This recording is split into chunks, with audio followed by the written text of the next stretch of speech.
महाराज ब्रह्मास्त्र का प्रयोग किया। भयंकर जलता हुआ जब ब्रह्मास्त्र दौड़ा अर्जुन को मारने के लिए, अर्जुन चौंक गए। अर्जुन को सुध नहीं रही। अर्जुन भगवान के चरणों में लिपट गए और बोले, हे गोविंद रक्षा करो। कृष्ण कृष्ण महाबाहो भक्ता नाम भयंकरा त्वमेको दह्यमाना नाम अपवर्गो से संस्कृते। हे अनंत बाहो, हे भक्तों को अभय देने वाले गोविंद रक्षा करो। भगवान ने कहा, अर्जुन उसने ब्रह्मास्त्र का प्रयोग किया है तुमको मारने के लिए। वो तो केवल चलाना जानता है, तुमको चलाना लौटाना दोनों आता है।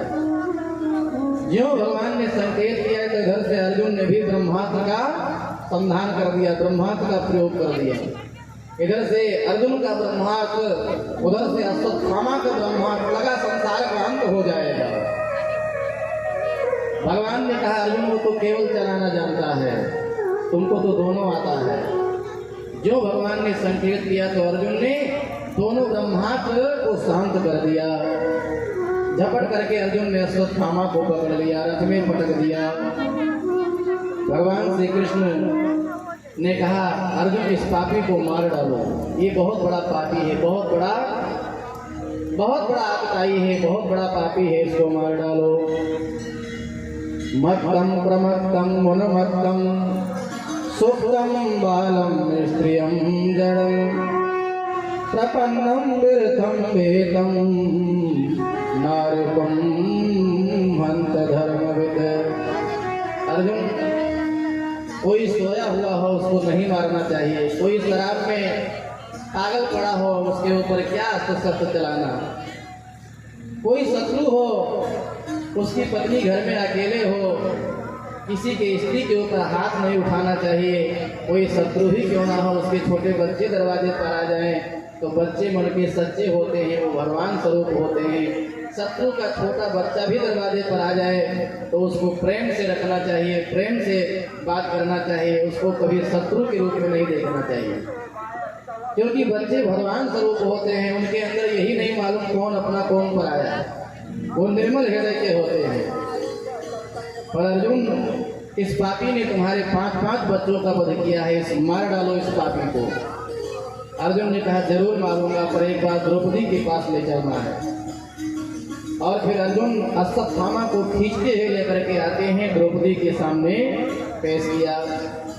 अर्जुन ने कहा, देवी ये वही पापी है जिसने हमारे 5 बच्चों का वध किया है, बताओ तो इसको कौन सा दंड दोगी। पर धन्य है द्रौपदी। द्रौपदी जी तुरंत अश्वत्थामा के चरणों में जब देखती हैं तो प्रणाम करती हैं और कहती हैं, मुच्यताम मुच्यतामेष ब्राह्मणो नितराम गुरु, मुच्यताम मुच्यतामेष ब्राह्मणो नितराम गुरु। प्रणाम करती हैं और कहती हैं, गुरु जी का बेटा है, जिन्होंने आपको पढ़ाया लिखाया योग्य बनाया, ये गुरु जी का बेटा है। गुरु का बेटा साक्षात गुरु के समान आदरणीय, पूजनीय, वंदनीय होता है। अर्जुन ने कहा, इसने हमारे 5 बच्चों का वध किया है। द्रौपदी ने हाथ जोड़ करके कहा, इसने हमारे बच्चों को मार दिया, मैं रो रही हूँ, यदि मारोगे इसको तो इसकी बूढ़ी माँ को भी रोना पड़ेगा, और मैं नहीं चाहती मेरे कारण किसी और माँ को रोना पड़े। मेरे बच्चे मारे गए, मेरे पति हैं, पर इसके पिता तो पहले ही मर चुके हैं महाभारत में। यदि इसको मार डालोगे तो बूढ़ी गुरु माता की सेवा कौन करेगा, और बूढ़ी गुरु माता अनाथ हो जाएगी, और जब वो श्राप देगी तो हमारे पूरे कुल का सर्वनाश हो जाएगा। इसलिए इसको छोड़ दो। अच्छा, जो काम मूर्ख व्यक्ति करे वही काम समझदार भी करे, तो मूर्ख में और समझदार में फिर अंतर ही क्या है। जो काम अज्ञानी व्यक्ति करे वही काम एक ज्ञानी व्यक्ति भी करे, तो ज्ञानी और अज्ञानी में फिर भेद क्या है, अंतर क्या है। द्रौपदी की लाज की रक्षा करने भगवान ऐसे नहीं आए थे। द्रौपदी बहुत महान महिला थी। द्रौपदी ने कहा, इसको छोड़ दो, इसने भले ही मेरे बच्चों का वध कर दिया हो, इसने जो कुछ करना था किया, लेकिन हम लोग इसको मारेंगे नहीं, इसको मुक्त कर दो, छोड़ दो। अर्जुन ने कहा देवी, जिसने हमारे 5 बच्चों का वध कर दिया उसके ऊपर तुम दया दिखा रही हो। द्रौपदी रो करके बोली, मैं इसके ऊपर दया नहीं दिखा रही हूँ। मारो धीरस्य जननी गौतमी पति देवता यथा अमृतवत सारता रोदिन सुमुखी। मेरे बच्चे मारे गए, मैं रो रही हूँ, इसको मारोगे तो इसकी बूढ़ी माँ को रोना पड़ेगा, और मेरे कारण कोई और बूढ़ी माँ रोए, मैं ये नहीं चाहती, इसको मुक्त कर दो। युधिष्ठिर जी ने कहा, हाँ द्रौपदी जो कह रही है बहुत बढ़िया कह रही है। नकुल सहदेव ने कहा, द्रौपदी जो कह रही है बहुत बढ़िया कह रही है। पर भीम ने अपना गदा उठा लिया। भीम ने कहा, दुनिया छोड़ दे तो हम इस पापी को जाने ही नहीं देंगे। इसने हमारे 5 बच्चों का वध कर दिया और आप सब दया दिखा रहे हो। अर्जुन ने कहा, हम भी नहीं छोड़ेंगे। अब एक ही परिवार में 2 पार्टी, 2 भाई सीना तान के खड़े हैं, जाने नहीं देंगे, और 3 भाई कहते हैं इसको छोड़ दिया जाए, तो मार दिया जाए कि छोड़ दिया जाए, निर्णय नहीं हो पा रहा था। भगवान श्री कृष्ण वहीं किनारे खड़े खड़े मंद मंद मुस्कुरा रहे थे, निर्णय नहीं हो पा रहा था।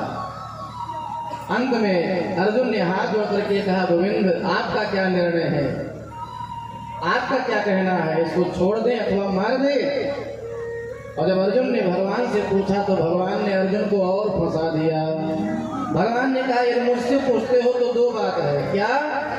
भगवान ने कहा कि ब्रह्म बंधुर न हंतव्यम, ब्राह्मण को मृत्यु दंड नहीं देना चाहिए, और आतताये वधाग्रणा, पापी को आतताई को छोड़ना नहीं चाहिए। अर्जुन, इसको मारना भी है और छोड़ना भी है। अर्जुन ने हाथ जोड़ करके कहा, वारे प्रभु आप जैसे जज हो तो हो जाएगा दुनिया का कल्याण। एक बार कहते हो पंडित जी है छोड़ दो, और दोबारा कहते हो मार डालो, ये मारना छोड़ना दोनों कैसे हो सकता है? भगवान ने कहा, अर्जुन दोनों करना है, क्या करोगे? अर्जुन क्षण भर में समझ गए भगवान का क्या इशारा है। शास्त्र कहता है किसी सम्मानित व्यक्ति का भरी सभा में अपमान कर दिया जाए, यही तो उसके लिए मृत्यु दंड है। फिर तो अर्जुन तुरंत अश्वत्थामा के सिर को चीर करके उसका तेज निकाल लेते हैं, मणि निकाल लेते हैं, और आधी दाढ़ी मोछ छिला करके, और महाराज भरी सभा में अपमानित करके सिर से बाहर भगा दिया, धक्का मार के भाग यहाँ से। सम्मानित व्यक्ति का अपमान ही उसके लिए मृत्यु दंड है। किसी व्यक्ति को एक बार मारोगे तो वो एक बार मरेगा, गोली से मारोगे एक बार मर जाएगा। पर कोई सम्मानित व्यक्ति हो, इज्जतदार व्यक्ति हो, यदि बीच चौराहे पर भरी सभा में आपने कॉलर पकड़ करके अपमान कर दिया, बेइज्जत कर दिया, तो एक सम्मानित व्यक्ति जब जब वो कष्ट को सोचेगा तब तक उसको मृत्यु के समान कष्ट होगा। भाई इज्जतदार व्यक्ति होगा तो वो अपमान को सहन नहीं कर पाएगा। और जो बेशरम लोग होते हैं, रोज चौराहे पर लड़ाई झगड़ा करते हैं, मारते हैं, स्वयं पिटते हैं, फिर भी वो चौराहे पर बैठे मिलेंगे आपको। बोले भक्तों भगवान की। बस आप लोग 10 मिनट बैठे रहें, समय से आरती करवाएंगे।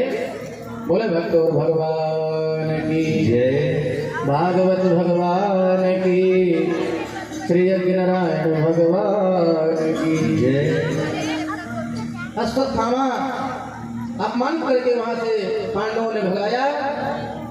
अश्वत्थामा ने भी ठान लिया, वैसे तो पांडवों के कुल में कोई बच ही नहीं रहा है, एकमात्र अगर पांडवों कुल में कोई है तो वो उत्तरा के गर्भ है, और मनु की पत्नी उत्तरा का गर्भ यदि नष्ट हो गया तो पांडवों के कुल में कोई पानी देने वाला नहीं बचेगा। इधर भगवान पांडवों को उपदेश देते हैं। द्रौपदी के बच्चों का अंतिम संस्कार हुआ गंगा जी के किनारे। भगवान पांडवों को उपदेश दे करके जैसे द्वारिका जाने को तैयार हुए, अद्भुत छटा भगवान का एक पैर रथ में, एक पैर धरती पर, एक हाथ से भगवान इंद्रप्रस्थवासियों को आशीर्वाद दे रहे थे। स्त्रियां मंगल गीत गा रही थी, ब्राह्मण वेद मंत्र पढ़ रहे थे, सब जय जयकार कर रहे थे। पर जैसे भगवान रथ पे बैठने जा ही रहे थे द्वारिका जाने के लिए, एक अबला स्त्री जिसके मांग में सिंदूर नहीं था, हाथ में चिड़िया नहीं थी, शरीर पे सफेद धोती, पेट में गर्भ था, सभा को चीरती हुई चीखती हुई एक अबला स्त्री और किसी के पास नहीं जाती है, सीधे भगवान के चरण कमल में लिपट जाती है। हे गोविंद रक्षा करो, पाहि पाहि महायोगी देव देव जगत्पते नान्यं तद्भयं पश्ये यत्र मृत्यु परस्परम। हे गोविंद रक्षा करो, पाहि माम रक्षा करो। भगवान ने देखा तो वो कोई और नहीं, उत्तरा की पत्नी अभिमन्यु की पत्नी उत्तरा थी। भगवान के चरण को पकड़ करके लिपट गई उत्तरा। भगवान ने कहा, देवी तुम्हारे ऊपर कौन सी विपत्ति है, कौन सा कष्ट है? उसने इशारे में कहा। अश्वत्थामा ने दोबारा ब्रह्मास्त्र का प्रयोग किया है मेरे गर्भ को नष्ट करने के लिए। और हे गोविंद, अब मेरी जीने की इच्छा नहीं है। एक स्त्री के लिए उसका सब कुछ पति ही होता है। मेरे पति मारे जा चुके हैं महाभारत के युद्ध में, अब धरती पर मुझे जीने की इच्छा नहीं है, मैं अभी मर जाऊं, आपसे कोई शिकवा शिकायत नहीं है। गोविंद, मैं जीना नहीं चाहती हूँ, पर अगर मेरा गर्भ नष्ट हुआ तो पांडवों का कुल दीपक बुझ जाएगा, पर गोविंद आपकी कीर्ति में कलंक लग जाएगा, फिर तो आपकी कथा कोई नहीं सुनेगा, फिर आपकी आरती कोई नहीं उतारेगा। दुनिया वाले कहेंगे कृष्ण भक्ति करने वाले पांडवों का कुल नहीं चलाता, आपकी कीर्ति में कलंक लग जाएगा। कामं दहतु मां नाथ मामे गर्भो निपात्यताम्, कामं दहतु मां नाथ मामे गर्भो निपात्यताम्। हे गोविंद, आप मेरे गर्भ की रक्षा करो। और देखते देखते भगवान तुरंत अंगूठे के बराबर छोटा सा रूप धारण करते हैं। भगवान ने कहा, मेरे प्रति थोड़ा पुत्र भाव करो। भगवान छोटा सा रूप धारण करते हैं, अंगुष्ठ मात्र ममलम। और देखते देखते भगवान उत्तरा के मुख द्वार से उसके गर्भ में प्रवेश करते हैं। बोले भक्तवत्सल भगवान की जय। भगवान ने दिखाया कि यदि मेरे भक्त नरक में पहुंच जाएं तो मैं अपने भक्तों की रक्षा करने के लिए नरक में भी पहुंच जाता हूं। भगवान अपने भक्तों की रक्षा पग पर करते हैं। करहु सदा तिन ही रखवारी, करहु सदा तिन ही रखवारी, जिनि बालक राखै महतारी, जिनि बालक राखै महतारी, करहु सदा तिन ही रखवारी, करहु सदा तिन ही रखवारी। भगवान अपने भक्तों की रक्षा करते हैं। कैसे? बोले जैसे गर्भिणी महिला, गर्भिणी माँ अपने गर्भ की रक्षा करती है, खाते पीते सोते जागते, जैसे गर्भिणी माँ अपने गर्भ की रक्षा करती है, ऐसे भगवान अपने भक्तों की रक्षा पग पग पर करते हैं। और कई बार लोगों को अविश्वास हो जाता है भगवान से। जब व्यक्ति को कष्ट मिलने लगता है तो कई लोग भगवान की भक्ति ही छोड़ देते हैं। अच्छा, कई लोगों को तो मैंने देखा है एक महीना में भगवानों बदलते रहते हैं। एक महीना हनुमान चालीसा पढ़ेंगे, जय हनुमान ज्ञान गुण सागर जय कपीस लोग उजागर, और जब काम नहीं बनेगा तो कहेंगे लगता है हनुमान जी काम नहीं बनाएंगे, तो माता जी की आरती गाएंगे, ओम जय अम्बे गौरी ओम जय श्यामा गौरी। और जब काम नहीं बनेगा तो कहेंगे लगता है इनके अंदर भी शक्ति नहीं है, तो एक महीना राम जी की स्तुति गाएंगे, श्री रामचंद्र कृपाल भज मन हरण भव भय दारुण। पर कष्ट नहीं दूर होगा तो कहेंगे लगता है राम जी भी नहीं कृपा करने वाले हैं। फिर तो कई ऐसे भक्त होते हैं जो धर्म भी बदल लेते हैं, अलग अलग जाएंगे, मत्था झुकाएंगे, कहीं चादर चढ़ाएंगे, कहीं मोमबत्ती जलाएंगे, कहीं कुछ करेंगे, कहीं कुछ करेंगे। कितने द्वार बदल लो, लेकिन अगर आपको भगवान में विश्वास नहीं है, श्रद्धा नहीं है, देखिए सुख और दुख ये द्वार बदलने से आपका कोई काट नहीं सकता है। सो परत्र दुख पावे, स्थिर धुन धुन बजताए, काले कर्म ईश्वर मिथ्या दोष लगाए। जो पिछला करके आए हो उसको कौन भोगेगा। कितनों द्वार बदल लो, जो दुख मिलना है वो मिलेगा। इसलिए द्वार कभी नहीं बदलना चाहिए। और जो भगवान के चरण कमल को पकड़ लेते हैं, भगवान उनके सारे दुख को हल्का कर देते हैं। प्रारब्ध भले भोगना पड़ जाए पर भगवान सदैव साथ रहते हैं और उनकी कृपा समाई होती है उस प्रारब्ध में भी। भगवान उत्तरा के गर्भ की रक्षा करते हैं और भगवान ने पांडवों को संदेश दिया, उपदेश दिया। भगवान बोले अब मैं द्वारिका जा रहा हूँ, आप लोग राजा बन गए, अब अपनी व्यवस्था संभालो। और जैसे भगवान रथ में बैठने जा ही रहे थे, इतने में जो भगवान की फुआ लगती थी पांडवों की बूढ़ी माँ कुंती मैया भगवान श्री कृष्ण के सामने आंचल फैला करके खड़ी हो गई। और कुंती मैया भगवान के चरणों में खूब लंबी स्तुति गाती है। नमस्ते पुरुषं तत् ईश्वरं प्रकृते परम् अलक्षम सर्वभूतानामन्तर्बहिरवस्थितम् कृष्णाय वासुदेवाय देवकी नंदनाय च नंदगोपकुमाराय गोविंदाय नमो नमः। कुंती मैया रोने लगी और कुंती मैया कहती हैं, हे आदिपुरुष नारायण, आपके चरणों में प्रणाम। जैसे आदिपुरुष नारायण कह करके प्रणाम किया, भगवान हंसने लगे। भगवान ने कहा, फुआ मैंने कौन ऐसा काम किया जो तुम मुझे भगवान कह करके प्रणाम कर रही है। तो बूढ़ी कुंती मैया ने कहा, चुप हो कन्हैया, ये तेरी बूढ़ी फुआ ने तुमको पहचान लिया है कि तुम जगत के मालिक हो, कृष्ण के रूप में धरती का भार उतारने आए हो। और कुंती मैया भगवान को एक एक लीला गिनाती हैं। कुंती मैया कहती हैं, कृष्ण यदि तुम नहीं होते तो मेरे बच्चों की रक्षा कौन करता। कृष्ण वो दिन मुझे याद है जब पापी दुर्योधन ने मेरे बच्चों को लड्डू में विष मिला करके दिया था मारने के लिए। यदि तुम नहीं होते तो मेरे बच्चों की रक्षा कौन करता। कृष्ण वह दिन भी मुझे याद है कि जब मेरे बच्चों को लाशागृह में बंद करके पापी दुर्योधन ने आग लगवा दिया था। यदि तुम नहीं होते तो मेरे बच्चों को कौन बचाता। वह दिन भी मुझे याद है जब पापी दुर्योधन ने परम क्रोधी दुर्वासा ऋषि को भेज दिया था भोजन करने के लिए मेरे दरवाजे पर 10,000 शिष्यों के साथ, और मेरी बहू द्रौपदी ने बटली को साफ भी कर दिया था, अच्छे पात्र को धुल भी दिया था। यदि आप वहां कृपा नहीं करते तो दुर्वासा के कोप से मुझे कौन बचाता, मेरे बच्चों को कौन बचाता। मुझे वो दिन भी याद है जब महाभारत के युद्ध में प्रारंभ में पापी दुष्ट दुशासन मेरी बहू के साड़ी को खींच रहा था। यदि आप नहीं कृपा करते तो मेरी बहू की लाज की रक्षा कौन करता। गोविंद मुझे याद है तुम मेरी पग पग पर रक्षा करते रहे, मेरे बच्चों की रक्षा करते रहे।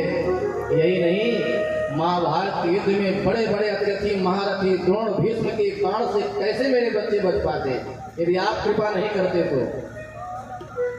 विशाल महाग्ने पुरुषाद दर्शन दशसभायां वनवास कृच्छता मृधे मृधे नेक महारथास्त्रतो दोलस्ततश्चास्म हरे विरक्षिता। और अगर अभी अभी आप कृपा नहीं करते तो अश्वत्थामा के ब्रह्मास्त्र से उत्तरा के गर्भ की रक्षा कौन करता। आप पग पग पर रक्षा करते रहे। और कृष्ण मुझे तुम्हारी बाल लीला की घटना याद आ रही है। जब जब ये जीव तुमको पहचानने लगता है तब तुम अपने माया का पर्दा डाल देते हो। कृष्ण वो दिन मुझे याद है जब तुम छोटे थे, तुमने मटकी फोड़ दिया था और तेरी यशोदा मैया ने तुमको उखल में बांध दिया था। मैया यशोदा ने तेरी आंख में काजल लगाया था।